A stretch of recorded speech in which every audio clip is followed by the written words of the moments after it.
I was born in 1985, and I've been playing video games since I was able to first press a button. That was right around the time that arcades were just about to be in their decline. I have a huge love of arcade machines. They're a huge source of nostalgia, and I've always wanted to own one. I looked into buying one, and through internet searching, I saw a lot of machines that people have made themselves, and this was really cool to me. I'd never seen it before. So I was extremely impressed by these arcade machines, and I thought that I could do it myself, and I was really inspired to just go for it, even though I didn't know exactly what I was doing. So I did a lot of internet research. I found some good sites that gave me some plans, some ideas, and some ways to go about this, and just went right into it. I'd like to share a little bit about that process and how the whole thing came together. Alright, so first was to find all the pieces that I need. It's just really just a few main components, not as complicated as I thought. You need an old PC to run the emulator programs that'll play the games on it. You need a control panel, which I bought pre-made from a company called X-Arcade.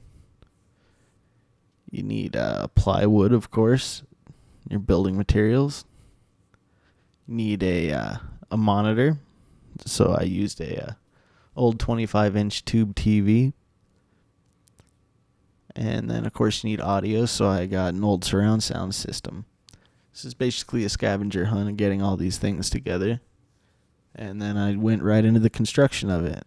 I'll go through some of the process of that.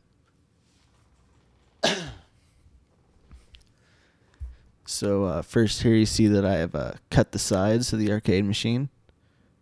And I have followed a plan to have the control panel fit right into it, as you can see here. Then next I constructed the base of the machine, which is just made of plywood and 2x4s. Then was to construct the shelf that would hold the monitor, which is really similar to the base in construction, just tilted back slightly.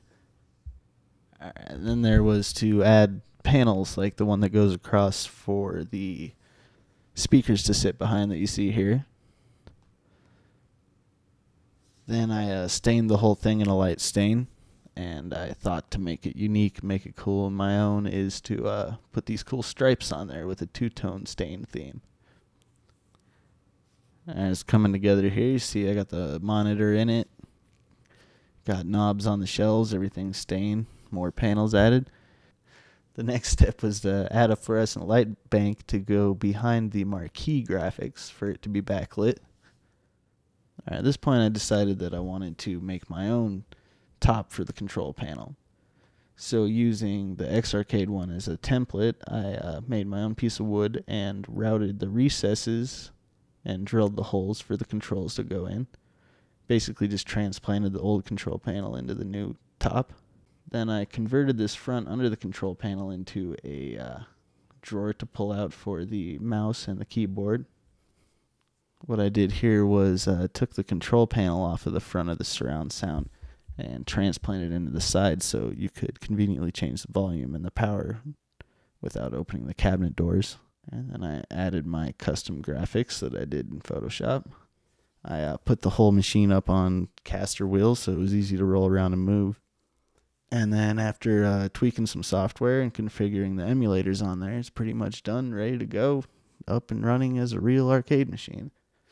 It was a really proud moment for me, just seeing it working and having me and my friends play on it. It was a really good feeling. I was determined to make this thing. It's a totally unnecessary thing, just to celebrate my love of games and just to keep the idea of retro stuff alive and always have it there to just kick ass and play with and show off. And I love it. I'm really glad that I made it. Just wanted to share with everybody how cool the experience was. So thank you. And here's a video that I made, just kind of showing it off with some cool music. So check it out.